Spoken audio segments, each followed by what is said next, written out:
Good morning. Good morning, everybody.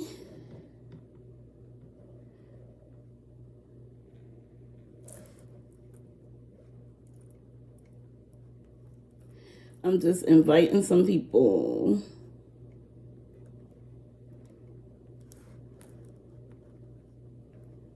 Good morning. Good morning.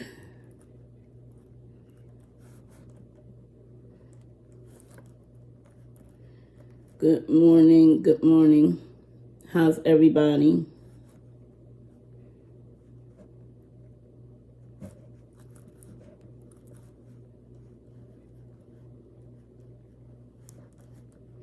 I'm just inviting some people, a few people, to come on and join in with me this morning. So, good morning. Good morning. How are you? Happy MLK Day. Happy Monday.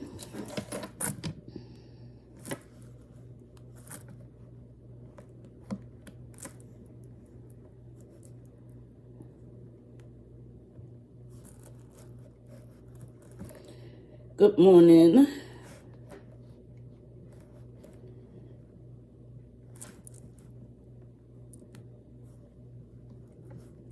So, how is everybody this morning? Good morning. Good morning, TikTok. Good morning. Good morning. Good morning. Happy MLK Day. Happy Monday. So glad that you all are joining in with me. So, listen, I know we're not supposed to say this after a certain time, but Happy New Year, right? Because I haven't had a chance to say that to all of you. So, we're going live this morning. This is actually my first live of the new year, and I'm a little behind schedule because I had some social media glitches at the beginning of the year. And so my Facebook was hacked. And so as a result of that, my page was dismantled or disabled, they say, and I had to start a whole new page. So for me, that has taken some time.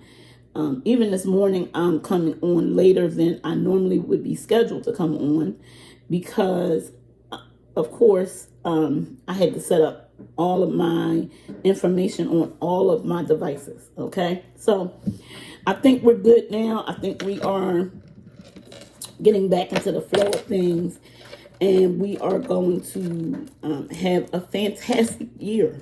Okay, we're going to have a fantastic year. So, I'm your girl, Dr. K. Again, good morning to everyone.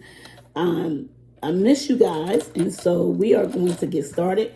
I have a lot of great content, a lot of good information for everyone today. I mean, throughout the year, and we're just going to have a good time, okay? We're going to share, and we're going to become social media BFFs, if that's okay. So this morning, as you all know, right before the holiday, I was talking about the imposter syndrome. Those of you who were following me right before the holiday, I was talking about the imposter syndrome. And so today we're going to continue with that. We're going to continue or conclude. Well, let me just say the intention is to conclude the imposter syndrome today, but who knows? Maybe we might need to continue it a little bit, okay? So I just want to say hello, Ernestine. Hello. I don't want to butcher your name, but it looks like Goddess. Good morning. I want to say good morning to Facebook, good morning to TikTok. We are here, and we're going to get to work, okay? So, imposter syndrome. Just as a small recap, the imposter syndrome is that condition of feeling anxious and not experiencing success, although you may be high achieving, okay? You can be a high performer, but still have a feeling of not being successful, all right? The imposter syndrome is that uncomfortable experience or that uncomfortable feeling you experience when you think you're unqualified. All right. So how many of you, or how many times have you gotten an opportunity, or you were afforded the opportunity to experience something, to do something, to create something, whatever the case may be? You may have gotten that phone call and somebody wanted you to do something and you felt like, me, I'm not qualified to do that. You start naming other people who may be more qualified, or whatever the case may be. That is how the imposter syndrome shows up, right? You may be in a room and you're doing something and you feel like, I'm so unqualified, right? But everybody else around me, for whatever reason, you feel like everybody else around you at the table is more qualified than you, all right? That is the imposter syndrome. But I have a news flash for you. If you're at the table, you are qualified to be there, all right?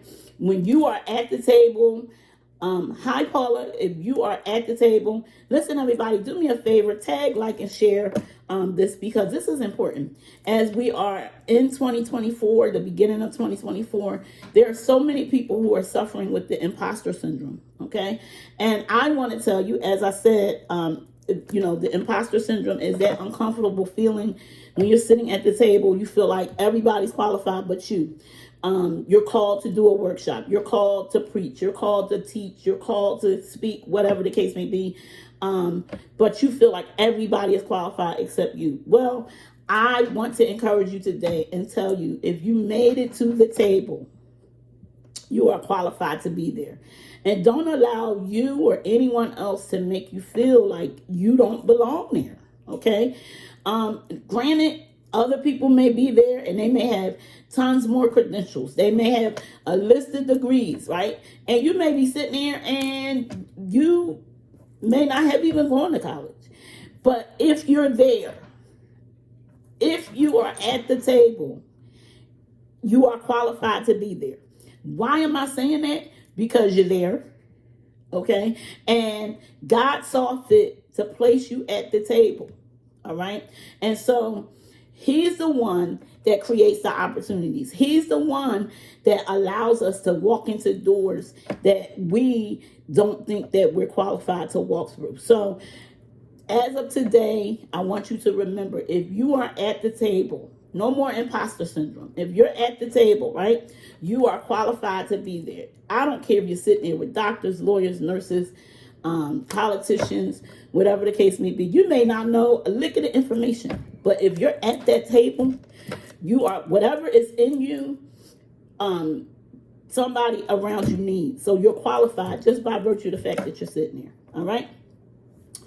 As you know, for those of you that followed me or that were a part of the last time that we were talking about the imposter syndrome, we went over some of the characteristics, if you will. Okay, I'm going to recap because I know it's been a while, and we're going to wrap this up today because we've been talking about it for quite some time. So the perfectionist. Remember, I talked about the perfectionist is the one who wants everything to be perfect, right? Is the one who doesn't want anything to be out of place, is the one who, if something should go wrong, they will just shut everything down because they feel like if it's not perfect, it's not meant to be. Well, I'm here to tell you, thank God I don't suffer with that, because yes, I want things to be done. I want it to be done in the spirit of excellence. But I know that there's nobody perfect except the Father, right? And when I say the Father, I'm talking about I'm talking about Jesus Christ, right? Nobody is perfect but Him, the Holy One, right? But if I was to suffer from being a perfectionist, I promise y'all, I would do nothing. I would never do anything. Like I said just earlier, last week, my whole social media was disabled. If I suffered from being a perfectionist, I just would have, as the kids say, threw the whole social media away, right?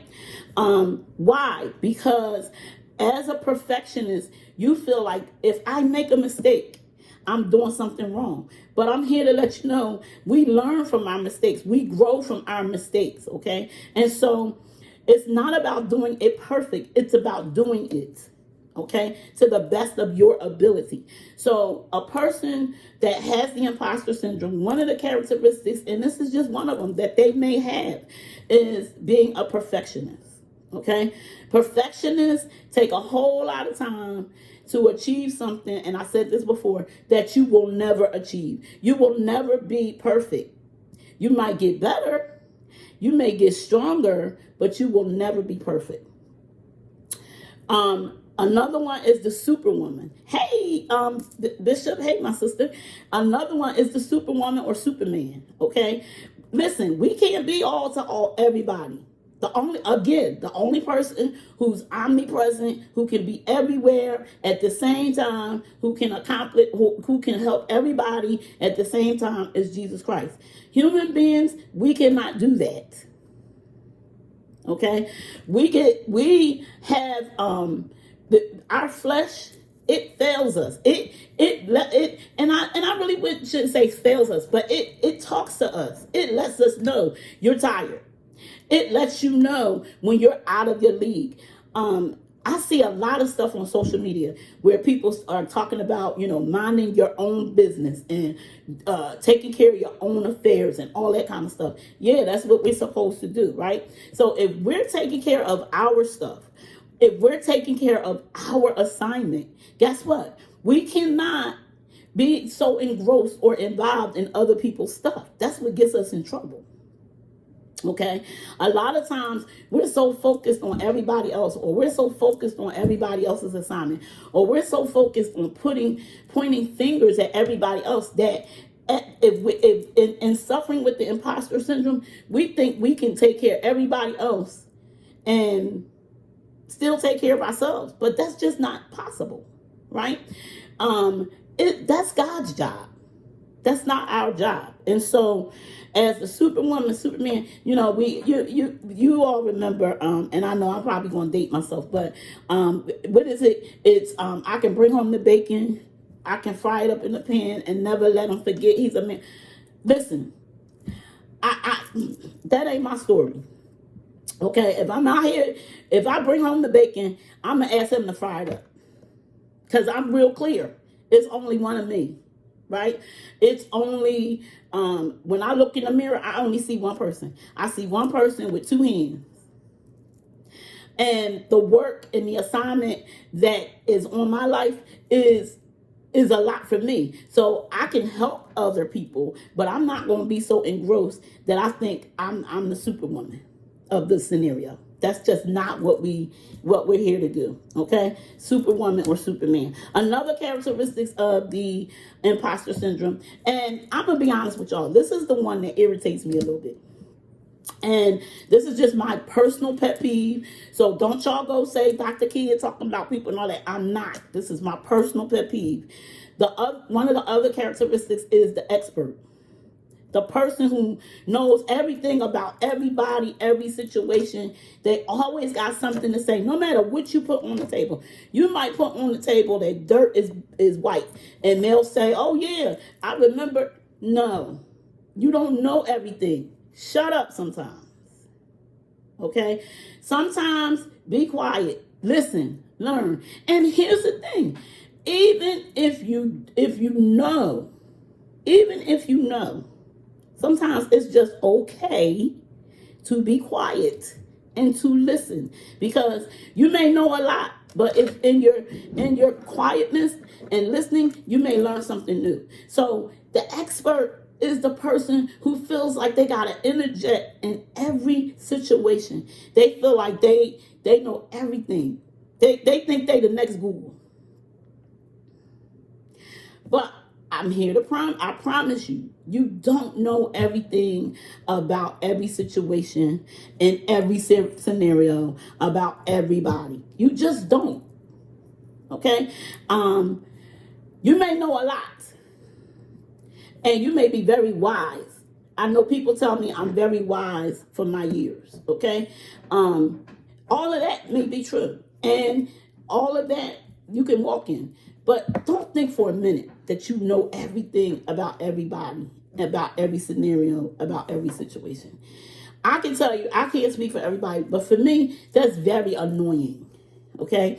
And in some cases, I feel like that person is just seeking attention.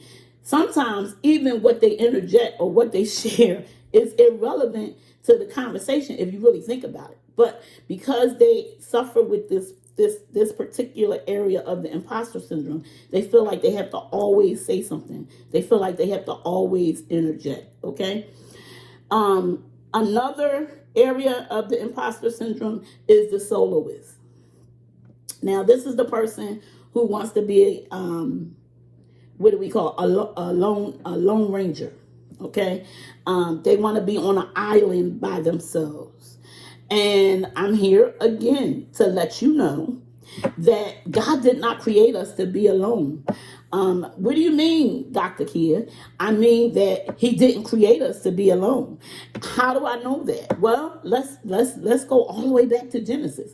When He created women, He created woman for man, right? Because in the garden, Adam named all of the creatures. He named everything. He named a dog a dog. He named the elephant an elephant. He named everything, okay? But when he looked around, there was nothing in that garden that he could commune with, if you will. And I know I'm paraphrasing because I'm not reading scripture right in front of me, but y'all get my point, right? There was nothing that he could procreate with, that he could recreate with, right? And so that's why God put Adam in a deep sleep, took the rib out of him, and said, I'm making you a helpmeet that's suitable for you. Why? Because it wasn't good for Adam to be alone.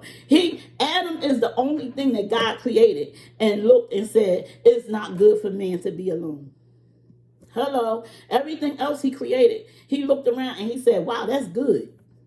But man is the only thing that when he realized that man was alone, he saw that man was alone, he said, wow, that's not good. So what am I saying? I'm saying the person who is the soloist really, it's not good for them to be alone. As a mental health expert, I tell people all the time, stop isolating. Stop thinking you can do it by yourself, because you cannot. It is not good for us to isolate. An idle mind is a devil's play yard.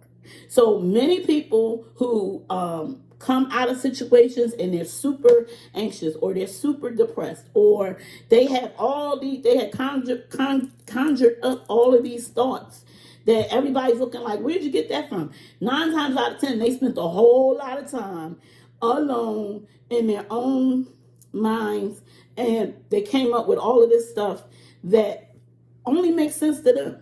Okay, so the soloist, and the soloist a lot of times becomes a soloist again because it goes back to that description that I gave earlier, where they feel like they're not qualified to be amongst everybody else. They're not qualified to be at the table. They're not qualified to be a part of this the situation at hand. So what do? They go and isolate. But no, it is not good for us to be alone.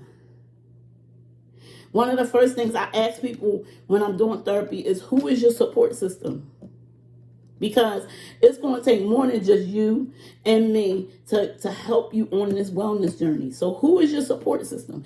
Who helps you? Who do you lean on outside of your everyday routine? Who do you lean on? Who do you call for assistance? Who do you bounce things off of? Who's in your life to hold you accountable? So I ask people, why? Because your support system is paramount. You are not supposed to be alone, okay? Last thing, the last one is the genius, okay? Now, again, this is your person who thinks that they are just smarter than everybody. They the smartest. They are the sharpest tool in the toolbox. They are the brightest star in the sky. Nobody has ever walked the face of the earth that's smarter than them. That's your genius, okay? And so all of these are characteristics of the imposter syndrome, all right?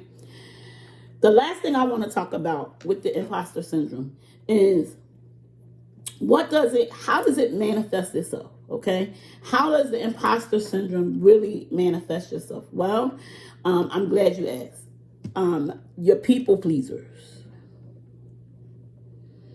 You run yourself ragged trying to please everybody but yourself. Okay, I tell my people pleasers today, the day that we talk about them being people pleasers, I tell them fire everybody that you were trying to please and start working for yourself.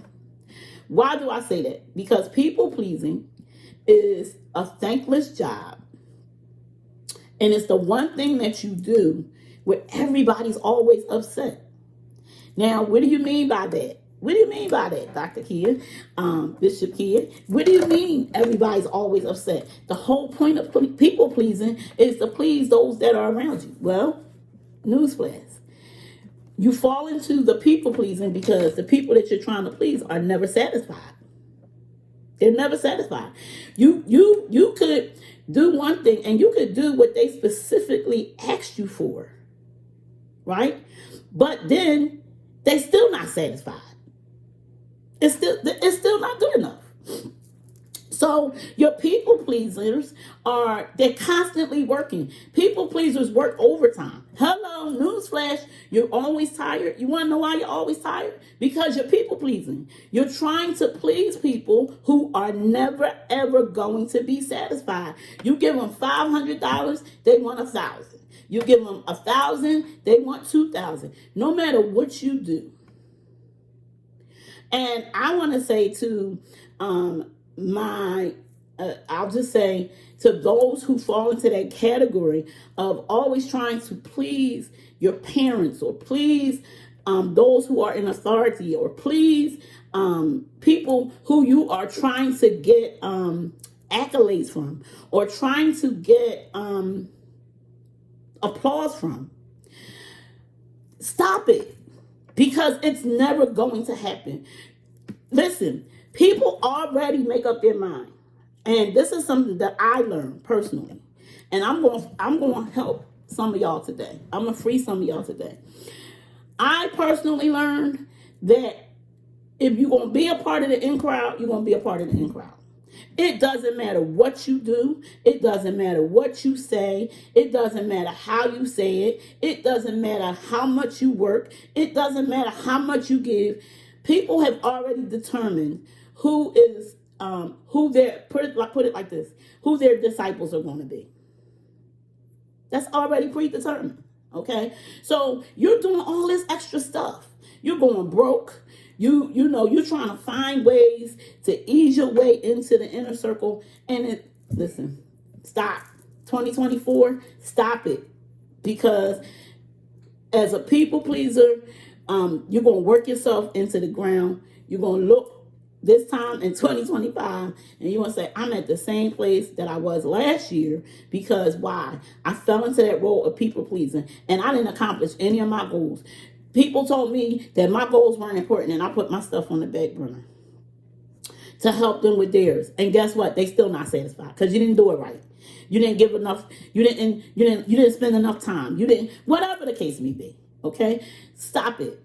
2024, fire the people you're working for as a people pleaser and start working for yourself. I tell people, there's no sense in everybody being upset. There's no sense in everybody in my life being upset.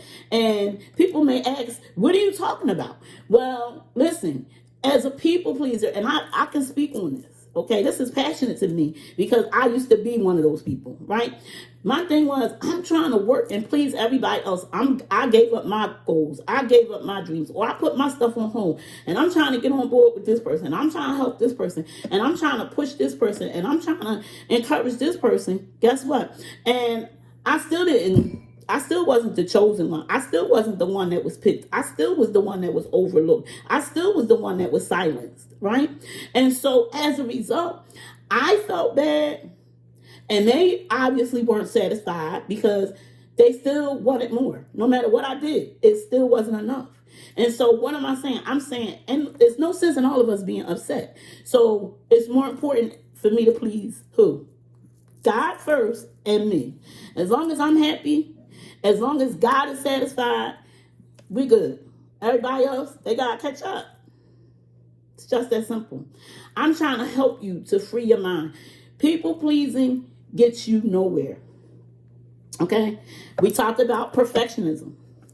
You're never going to accomplish it. You're never going. You might get better. You may get stronger. You may even reach a higher plateau than you've ever imagined.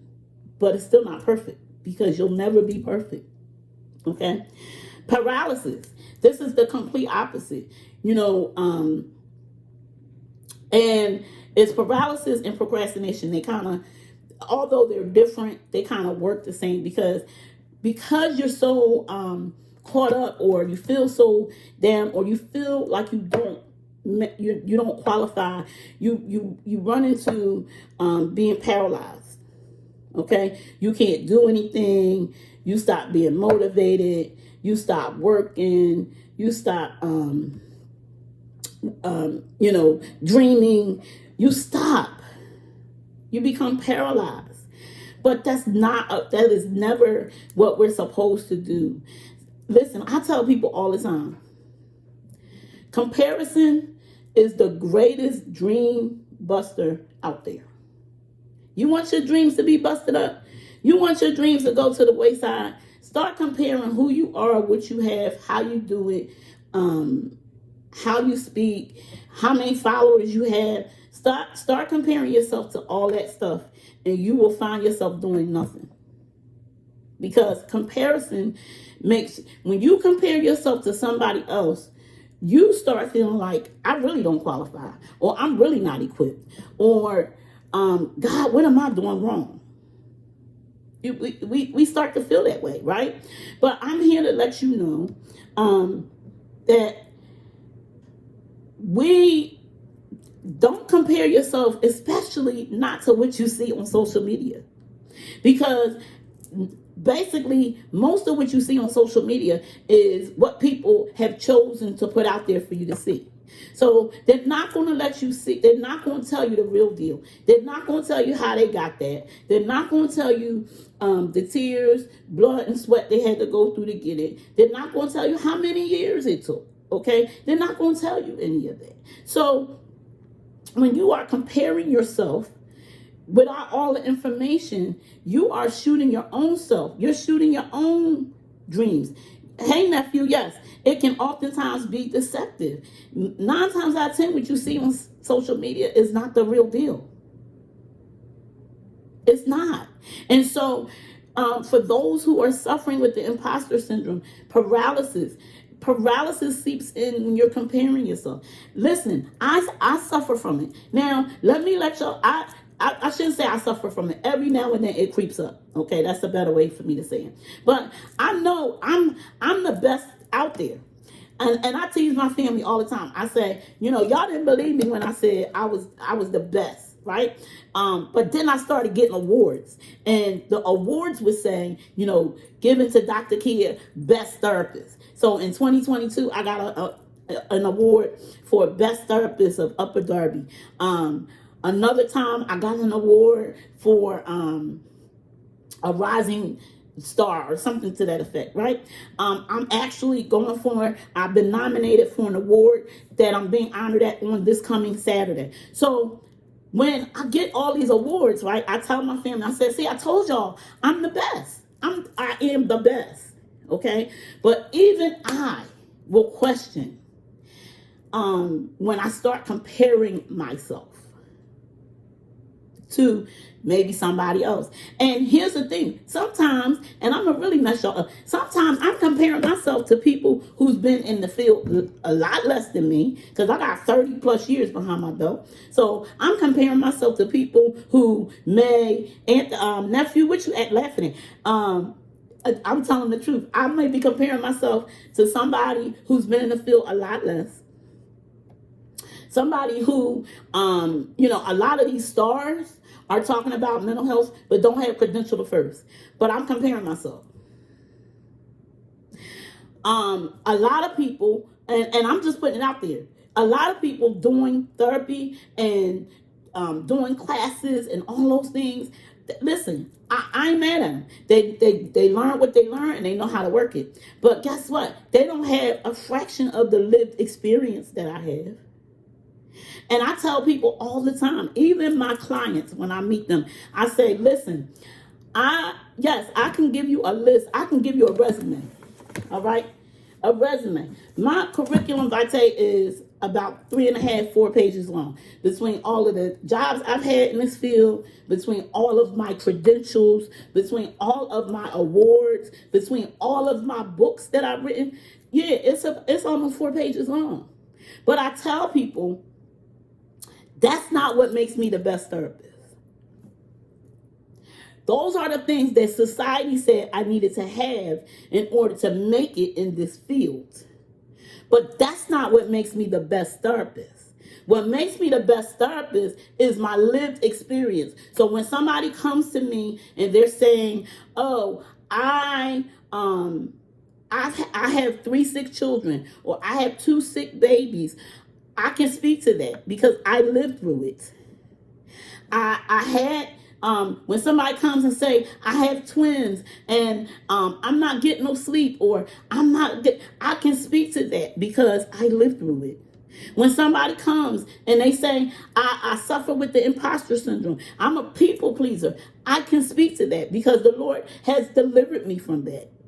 I can speak to that when people say, "Oh well, I have a family member who has autism, and I'm learning how to live with them." I can speak to that because I have to do it. Okay, so what am I saying?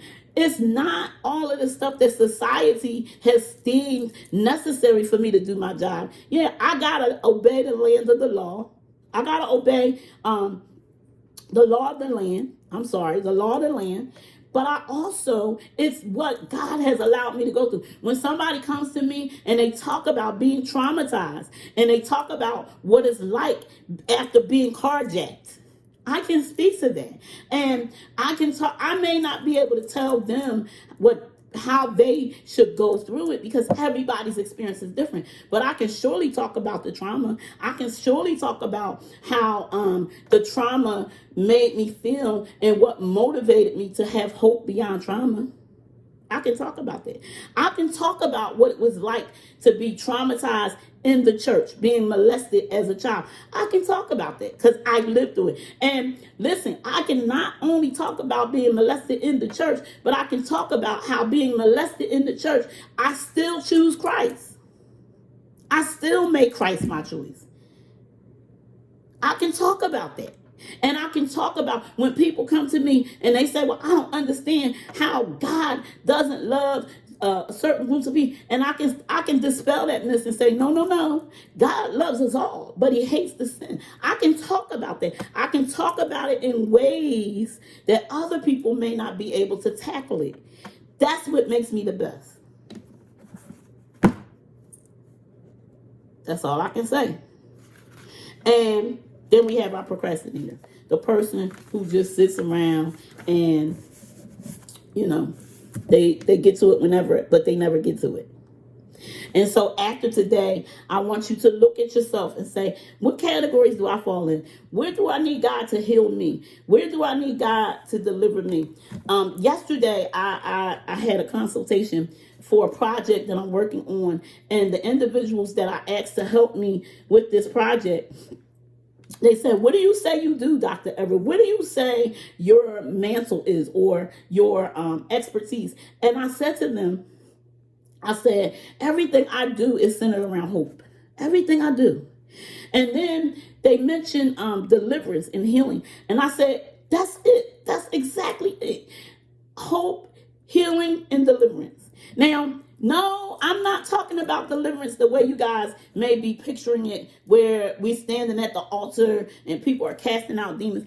That's not what I specifically do. I can do it, and I have done it, but that's not what I specifically do or was talking about in my everyday move. What I'm talking about is deliverance in the head, deliverance through your mind, deliverance. I'm clear about my assignment. My assignment, listen, I'm just going to share a brief testimony. 2000, Let me get the date right, because everybody tells me I always get the date right. So 2015, January 1st, 2015, I was in the hospital with a heart attack at 42 years old. 42. And it was an unexplainable heart attack. They couldn't figure out why, because my numbers were good, my stats were good, everything about me was good. I was exercising, I was doing all those things. But at 42, I had a heart attack. So on the first day of the year, 2015, I found myself in the hospital after coming from church, singing on the choir, and ministering and all that, right?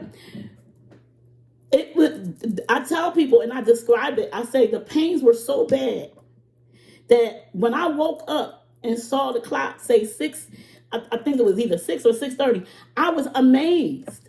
I was amazed. I literally looked around the room and I saw all my family was sitting there, my husband, my children, and I was amazed. Why was I amazed? Because I just knew with the level of pain that I was having, that was my last day on earth. But here I am. Here I am, 9 years later. Thank you, Lord. 9 years later. In those 9 years, I've had brain surgeries, about 4 or 5 brain surgeries. Because I had a brain aneurysm, and no, it didn't rupture, but that was why I had the procedures, because they wanted to clip it before it ruptured. In those 9 years, I've had more, a couple more heart attacks, because my condition is coronary artery disease. In those 9 years, I was carjacked in the height of the pandemic at gunpoint with a fully loaded gun.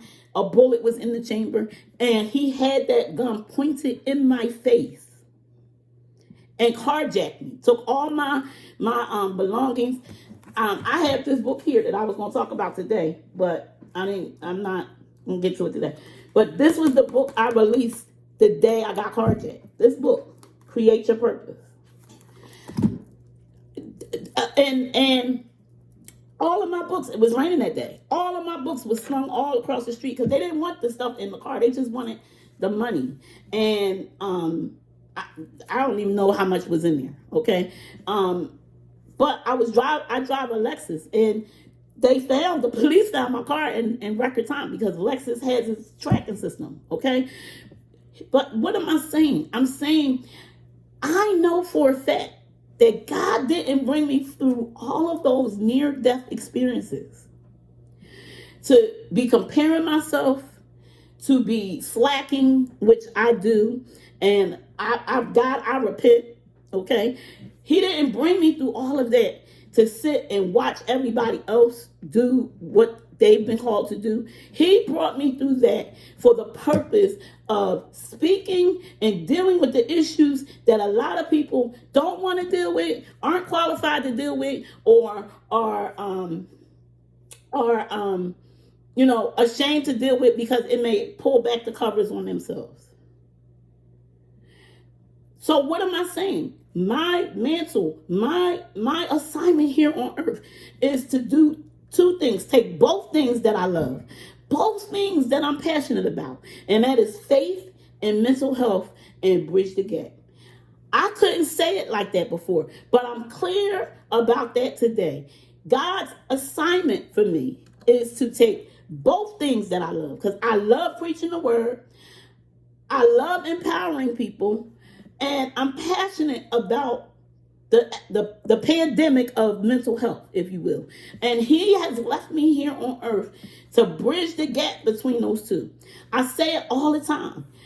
It's a million people out here doing it. And I ain't hating on them. But I know for a fact that I am anointed for the task. I know I'm anointed for the task. And so, what am I saying? I'm saying, as we've learned about the imposter syndrome, and next week we're going to do something else, but I want you to sit and really locate yourself and say, God, what is it that I need you to deliver me from? What is it that I need you to help me to overcome?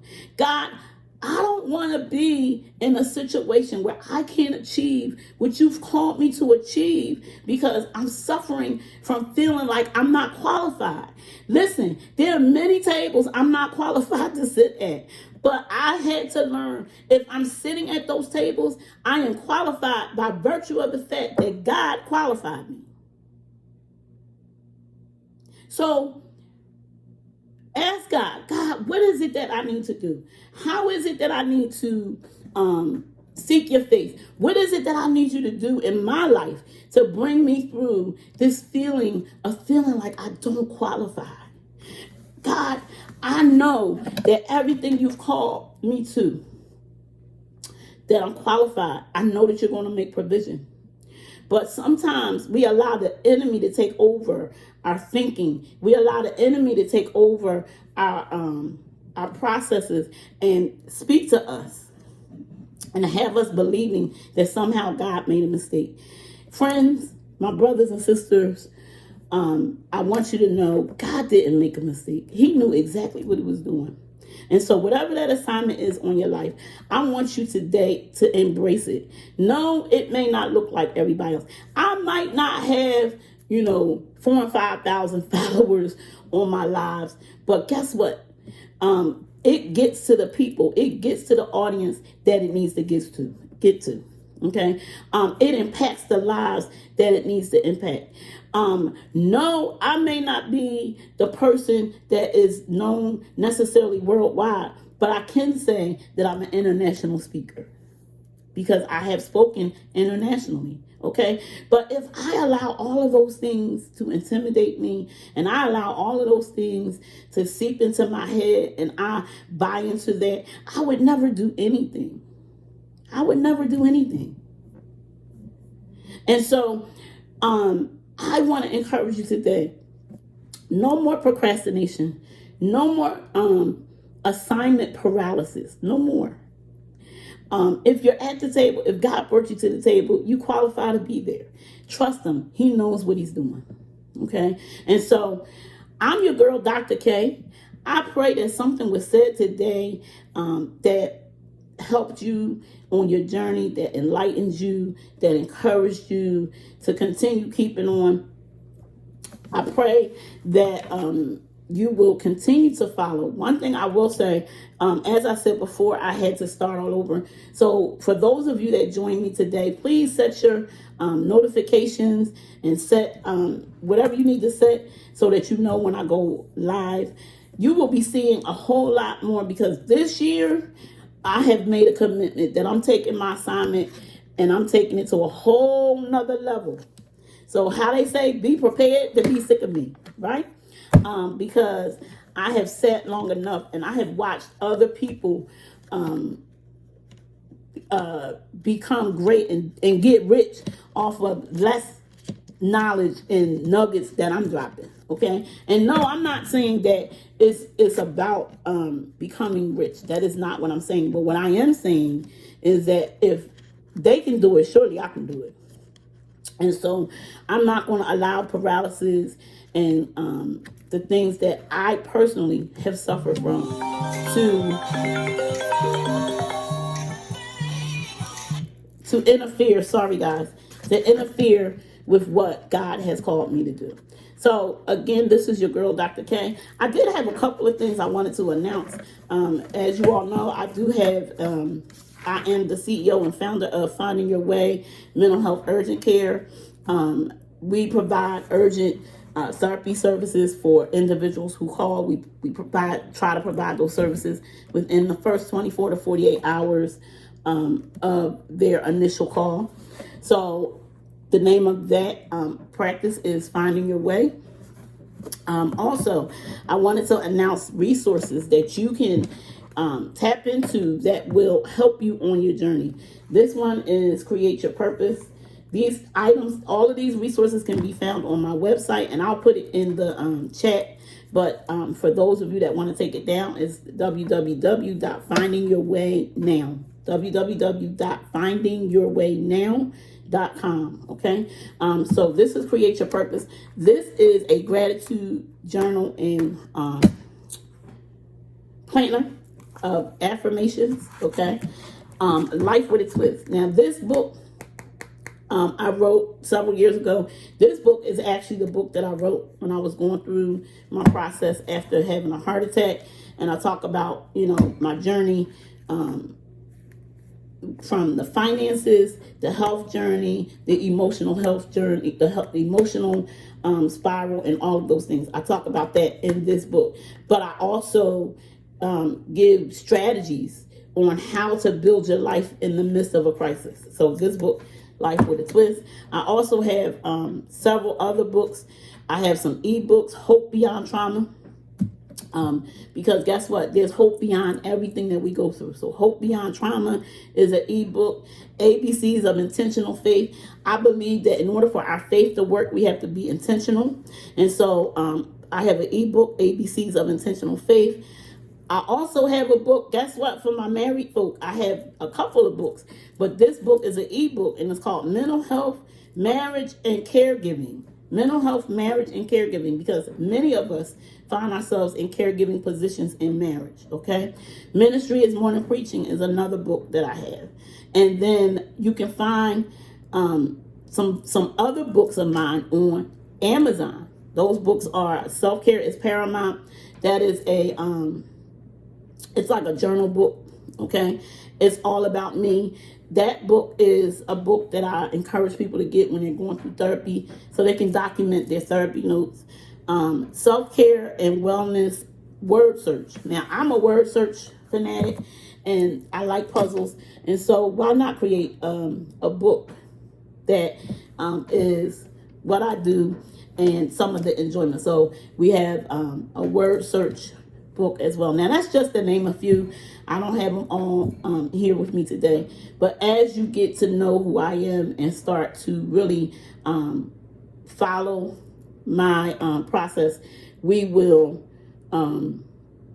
you'll get to know more about my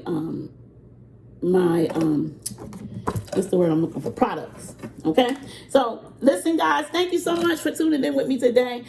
I love you guys, and tune in with me every week for Mind Your Mind Monday with Dr. K. Now, next week, I'll be on my regular time, which I believe is 8:30 a.m. And so I want you to join me on next Monday for Mind Your Mind Monday. God bless you. Enjoy the rest of your MLK day and have a fantastic, blessed, prosperous day on purpose. And guess what? I love you, and you can't do a thing about it.